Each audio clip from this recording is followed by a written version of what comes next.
आणि त्या माहितीच्या अधिकारात स्पष्टपणे नमूद आहे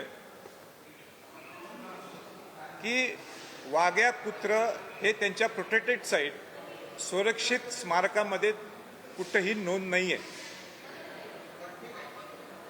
आता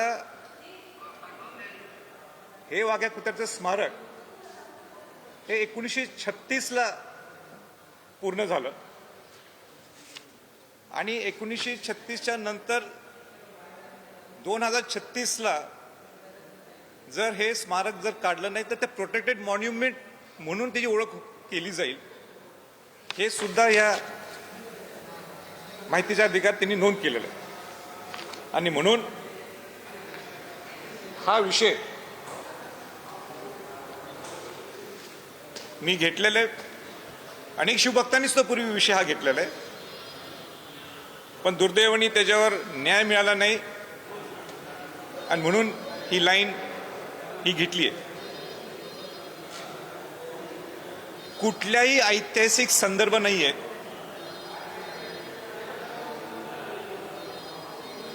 की तिथं वाघ्या कुत्र्यांनी शिवाजी महाराजांना ज्यावेळी अग्नी दिली त्यांनी उडी मारली. मला आपल्याला मुद्दाम दाखवायचं आहे. 3-4 फोटोग्राफ्स आहेत. 1925च्या अगोदर जीर्णोद्धार व्हायच्या अगोदर हे समाधीचं चित्र आहे.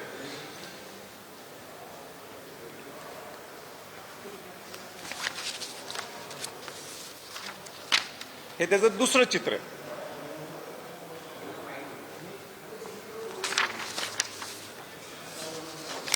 हे तिसरं चित्र आहे जे 1926ला लोकमान्य टिळकांच्या माध्यमातून एक स्मारक समिती स्थापन झाली होती आणि त्या समितीने जीर्णोद्धार पूर्ण करून त्यामध्ये पुरातत्व खात्याने सुद्धा 2,000 रुपये दिले होते. त्यावेळीच्या तत्कालीन सरकारने 5,000 रुपये दिले होते आणि अनेक शिवभक्तांनी त्यावेळी मदत करून हे स्मारक 1926ला पूर्ण झालेलं आहे. आता 1936ला हे कसं पूर्ण झालं, का वाघ्या कुत्र्याचं हे स्मारक उभं राहिलं, ह्याच्यावर अनेक वादविवाद आहे. तर ते वादविवाद हा शब्द सुद्धा चुकीचा आहे. कारण का एका ठिकाणीच त्याची नोंद आहे. मग ते तुमचे कर्नल प्रॉथर असतील, सर रिचर्ड टेम्पल असतील, जे 1818ला गेले, 1885ला गेले, कुठेही नोंद नाही आहे. एकही महाराष्ट्रातल्या इतिहासकारांनी, मग ते डाव्या विचाराचे असतील, उजव्या विचाराचे असतील किंवा सेंटर विचाराचे इतिहासकार असतील, एकही इतिहासकारांनी सांगितलं नाही की आपल्याकडे वाघ्या कुत्र्याचे एव्हिडन्स आहेत. मग प्रश्न निर्माण होतो की शिवाजी महाराजांच्या वेळी कुत्रे होते का? मी नाकारत नाही, कुत्रे असू शकतात. शिवाजी महाराजांचे स्वतः अनेक कुत्रे असू शकतात त्यावेळी, म्हणून त्याच्याबद्दल कुठे नाकारण्याचा विषय नाही. पण जी दंतकथा निर्माण झाली आहे राज संन्यासच्या नाटकातून, ज्या नाटकाने छत्रपती संभाजी महाराजांची बदनामी करून टाकली, ते काय बदनामी केली मी इथं सांगत नाही. त्या राज संन्यासातून त्या दंतकथेतून ह्या वाघ्या कुत्रा हा प्रकट झाला आणि स्मारक तिथं बांधलं. एकही रेफरन्सेस तुम्हाला कुठेही पाहायला मिळणार नाहीत. माझं तर असं म्हणणं आहे, सगळ्या इतिहासकारांना सरकारने बोलवावं, मलाही बोलवावं आणि जे विरोध करतात त्यांनाही बोलवावं. समोरासमोर आपण बोलू की कुठं एव्हिडन्स आहेत.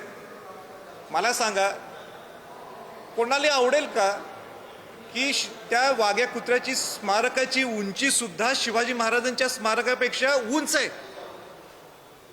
हे कुठल्याही शिवभक्ताला आवडेल?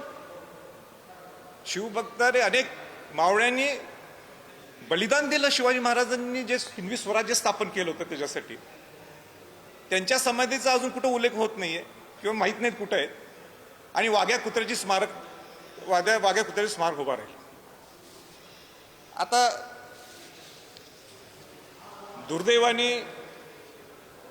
तुकोजीराव होळकर महाराजांचं नाव तिथं प्रोजेक्ट केलं जातं, इंदोरचे महाराज, की त्यांनी ह्या वाघ्या कुत्र्याच्या स्मारकासाठी मदत केली. मला स्पष्टपणाने सांगायचंय, ज्या हिंदवी स्वराज्यासाठी होळकर घराण्याचे मल्हारराव होळकर असतील, यशवंतराव होळकर असतील, अहिल्यादेवी होळकर असतील, ज्यांनी आयुष्य दिलं हिंदवी स्वराज्य स्थापन करण्यासाठी, जे शिवाजी महाराजांनी आपल्यासाठी सगळ्यांसाठी करून दिलं. अशा वेळी एका कुत्र्याच्या समाधीसाठी तुकोजीराव महाराज हे कशी मदत करतील? एका कुत्र्याच्या समाधीसाठी. उलट माझं तर म्हणणं आहे, तुम्ही तुकोजी महाराजांची बदनामी करायला लागलेले. तुकोजी महाराज हे खऱ्या अर्थाने शिवभक्त होते. राजश्री छत्रपती शाहू महाराज आणि तुकोजीराव होळकर हे जवळचे मित्र होते.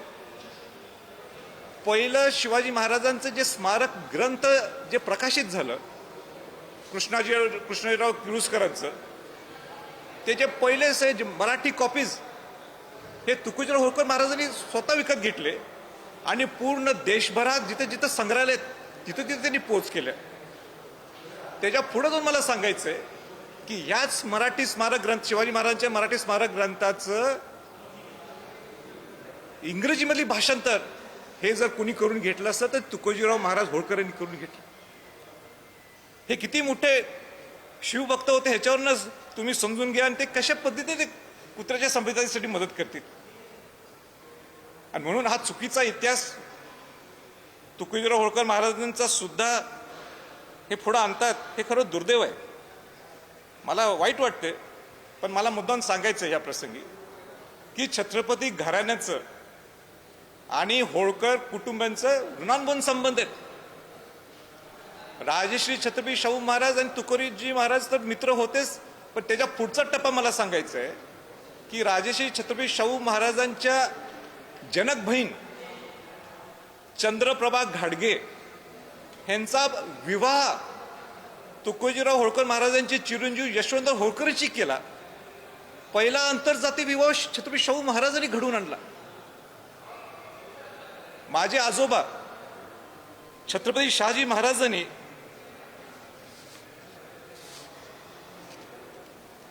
आत्ताचे जे वंशज आहेत भूषण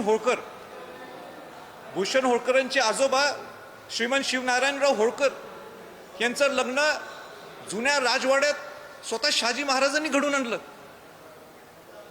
शक्यतो राजवाड्यात कुठल्याही घराण्याचं लग्न सोडून दुसऱ्या कोणाचं लग्न होत नाही, पण या भूषण होळकरांच्या आजोबांचं शिवनारायणराव होळकरांचं लग्न तिथं घडून आणलं.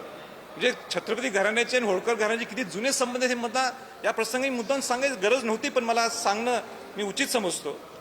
त्याच्या पलीकडे जाऊन सांगायचं आहे की धनगर समाज हा इतका विश्वासू आहे, हे बोलणं उचित मी समजत नाही, पण सांगावं लागतं मला की मला आयुष्यभर ज्यांनी मला सांभाळलं किंवा मला जेवण दिलं नवीन राजवाड्यात, तो जो मेन कुक आहे तो धनगर समाजाचा आहे.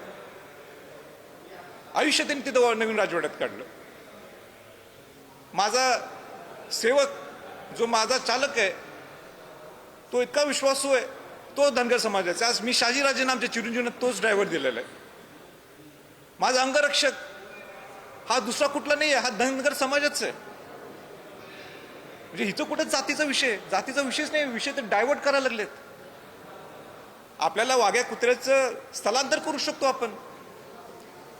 रायगड किल्ल्यावरनं खाली कुठेतरी आपण चांगलं ज्यावेळी कुठे आणि काय चांगला प्रोजेक्ट होईल तिथं आपल्याला देता येईल. आणि म्हणून उलट विषय वेगळं न्यायचा हा मला मनापासून मला ते खंत वाटते. दुसरा विषय असा एक समोर यायला लागलाय की संभाजी छत्रपतींनी सरकारला अल्टिमेटम दिलाय 31 मेचा. माझं जर पत्र व्यवस्थित वाचलं, म्हणजे मी सोशल मीडियावर सुद्धा पोस्ट केलेलं आहे, मी 31 मेचं अल्टिमेटम दिलं नाही. राज्य शासनाचं धोरण आहे. राज्य शासनाचं धोरण काय सांगते? राज्य शासनाचं धोरण हे सांगते की 31 मे पर्यंत की गडकोट किल्ल्यात जे अतिक्रमण आहे ते अतिक्रमण काढायला पाहिजे, काढून टाकावं असा तिने आदेश दिलेला आहे. आता जर राज्य शासनानेच हे आदेश काढलेले, मी सरकारला विनंती केली, मग ज्या वाघ्या कुत्र्याचा 1% सुद्धा एव्हिडन्स नाही आहे, कुठल्या सगळ्या इतिहासकारांचं एकच मत आहे, कोणी का तुम्ही इतिहासकारांचं नाव सांगा. बाबासाहेब पुरंदरेंपासून इंद्रजित सावंत असतील, जयसिंगराव पवार सर असतील, भेंदळे असतील, किंबहुना सगळेजण असतील, आणि अनेक इतिहासकार मोठे मोठे, हे 4 लोकांची नावं घेतले, कोणी म्हणणार नाही. डाव्या उजव्या आणि सेंटर विचाराचे सगळे इतिहासकार. आणि म्हणून मी सरकारने 31 मे दिले, म्हणून मी सरकारला कोट करून म्हटलंय की तुम्ही म्हटल्यामुळे तुम्ही हे काढावे, आम्ही अशी विनंती तुम्हाला करीत आहोत. दुसरा विषय की मला स्पष्टपणाने सांगायचं आहे, ह्या सगळे ज्या वाघ्या कुत्र्याचं काल्पनिक दंतकथेतून तयार झालेलं हे जे म्हणजे हे स्मारक आहे, हे काढत असताना संविधान पद्धतीने काढलं जाणार, कायदा हातात घेतले जाणार नाही. कुणी वेगळा विषय घेत असेल तर माझी सगळ्यांना विनंती राहील, आपण संविधान पद्धतीनेच करेक्ट सिस्टमने, म्हणून मी मुख्यमंत्र्यांना पत्र दिलेलं आहे. आज पुरातत्व खात्याच्या महासंचालकांना भेटलो, त्यांनी सुद्धा क्लॅरिटी दिलेली आहे. सगळ्यांना विश्वासात घेऊन ज्यांचा विरोध असेल त्यांनी सुद्धा आपण एकत्र येऊन बसू ना. मला सांगा, शिवाजी महाराजांच्या त्या हिंदवी स्वराज्याच्या पेक्षा दुसरं काही मोठं आहे का? म्हणजे तुम्ही 2 इंच वर उंच समाधी उभा करता, जिथं शिवाजी महाराजांची समाधी आहे, हे कुठल्याही समाजातल्या लोकांना पटेल का? न पटण्याची गोष्ट आहे. आणि म्हणून त्यावेळी झालं असेल, ठीक आहे, आपण ते सन्मानपूर्वक त्यांना दुसरी जागा देऊनच ठेवायला. ती जागा का शिवाजी महाराजांच्या समाधीच्या बाजूलाच का? कुठला रेफरन्स आहे की जिथं त्यांनी उडी मारली? एकही रेफरन्स नाहीये, एकही रेफरन्स नाहीये. आणि जर असेल तर आपण तुम्ही ओपन चर्चेसाठी आपण एकत्र येऊ. म्हणून मला असं वाटतंय की आपण मी बऱ्यापैकी सगळ्या गोष्टी आपल्याला सगळ्या सांगितलेल्या आहेत, आणि तुमचे काही प्रश्न असतील सांगा. माझ्याकडे अजून भरपूर आहेत, सगळ्याच गोष्टी मी तुम्हाला काय मांडू शकणार नाही. तर तुम्हाला काय प्रश्न सांगा, आणि थोडे पॉईंट्स मी अजूनही ठेवतो की पुढच्या वेळी आम्ही एकत्र बसलो की, आणि सगळ्या गोष्टी माझे 3 पानाचे सगळे पुरे हे आहेत, मी अभ्यास पूर्ण करून आलेलो.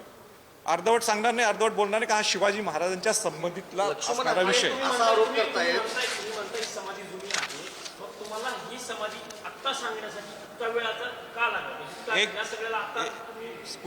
कुठल्याही गोष्टीला टप्पे असतात, कुठल्याही गोष्टी टप्पे. रायगड प्राधिकरणचं अध्यक्ष झाल्यावर पहिल्यांदा संवर्धन जतन करणं ही माझी जबाबदारी होती. एकदा संवर्धन जतन काम सुरू झाल्यानंतर बरोबर महाराष्ट्र राज्य सरकारनेच एक पॉलिसी ठरवलेली आहे, 31 मे पर्यंत जे काय गडकोट किल्ल्याचे अतिक्रमण असेल ते त्यांनी काढावं. त्यांनाच तोच आधार धरून, त्यांचाच रेफरन्स धरून हे मी सरकारकडे विनंती केली. लक्ष्मण हाके आणि याशिवाय इतरही विरोधक आहेत, ते आरोप करतायत तुमच्यावर की रायगड प्राधिकरणामध्ये मोठा भ्रष्टाचार झाला आहे, त्याकडून दुर्लक्ष करण्याकरिता असे मुद्दे तुम्ही पुढे आणत. माझं तर उलट म्हणणं आहे, म्हणजे मी एवढा प्रामाणिकपणाने संवर्धन जतन करतो, किती जणांना संवर्धन जतनचा अर्थ माहिती नाही. पण कोण हे कौतुक करत नाही. या 75 वर्षात स्वातंत्र्य मिळाल्यानंतर रायगड किल्ल्यावर नुसता ₹1.25 कोटी खर्च झालाय. मी मागं लागलो, जय शिवाजी महाराज आपली अस्मिता आहे ह्याच्यासाठी रायगड प्राधिकरण स्थापन केलं, आणि पहिल्यांदा इतिहासात केंद्र सरकार आणि राज्य सरकारचा एक कॉमन एक संघपणाने एकत्र येऊन रायगड किल्ल्याचं संवर्धन जतन सुरू झालेलं आहे. शास्त्रोक्त पद्धतीने हे चालू आहे. माझी सगळ्यांना परत एकदा आव्हान आहे, नुसतं टीका करण्यापेक्षा आपण एक कॉमन मीटिंग घ्या, चला माझ्यावर रायगडला, आपण बघू, तुम्ही सांगा तुमची ही अडचण आहे. उलट जर आम्ही चुकत असेल तर निश्चितपणाने तिथं दुरुस्त केलं जाईल. पण उगाचच बोट दाखवायचं, काय शास्त्रोक्त पद्धत माहीत नसताना काय ती बोट दाखवायचं, हे चुकीचं आहे. माझं उलट त्यांना आव्हान आहे, या सगळेजण बघा, चूक असली तर आपण ती दुरुस्त करू. मी पॉझिटिव्ह माइंडेड ॲटिट्यूडचा माणूस आहे, आणि जेवढं शक्य होईल तेवढं मी करणार. ज्या दिवशी सरकारला वाटेल मी नको आहे करून ते दुसऱ्याला जबाबदारी देऊन देत. पण मला पूर्ण विश्वास आहे की मी जोपर्यंत माझ्याकडे अध्यक्षपद आहे तिथं काळा बाजार भ्रष्टाचार हा होऊ शकत नाही. मी कदापि सहन करू शकत नाही. ही मला आलेली संधी आहे, ही शिवाजी महाराजांनी दिलेली संधी आहे. आणि शिवाजी महाराज जे तिथं भ्रष्टाचार करणं म्हणजे स्वतःला लाज वाटून घेण्याचा प्रकार आहे. तुम्ही आता पुरावे देऊन संपूर्ण सांगितले पण काही अभ्यासक अजूनही ठाम आहे की तशी घटना घडली होती, तसंच तुम्ही केलेले आहे. पण मग त्यांच्यासाठी माझं म्हणणं आहे, मी ठाम आहे की डाव्या आघाडीचे विचाराचे इतिहासकार, उजव्या विचाराचे इतिहासकार, सेंटर विचार करण्याचे इतिहासकार कोणीही सांगितलं नाही तिथे एव्हिडन्स आहेत. मी ऐका ना. आणि जर त्यात आणि कोण शिल्लक जर कोण राहिले असतील ज्यांना वाटत असेल की नाही आमच्याकडे रेफरन्स आहेत, त्यावेळी एक ओपन फोरम घेऊ ना. शासनाच्या वतीने ठराविक लोक इतिहासकार मला सुद्धा बोलवा आणि समोरासमोर करून दे. उद्देश काय आहे? नाम स्मारक म्हणजे मेन उद्देश काय होता? कुठलं नाही मला माहित नाही. मला माहित नाही का तो स्मारक उभा केलं. पण तुकोजीराव महाराज होळकरांनी तर निश्चित त्याच्यासाठी पैसे दिले नाहीत. त्यांनी शिवाजी महाराजांचे स्वतः शिवभक्त होते. शिवाजी महाराजांच्या समाधीसाठी त्यांनी ते पैसे दिलेले आहेत. माझं असं म्हणणं आहे की हे कुणी कशासाठी उभा केलं, काय केलं, त्यापेक्षा एवढं उंच काय केलं, त्याच्यापेक्षा मला असं वाटतंय की वेळ अजून गेलेली नाही आणि थोड्या वर्षानंतर ते प्रोटेक्टेड साईट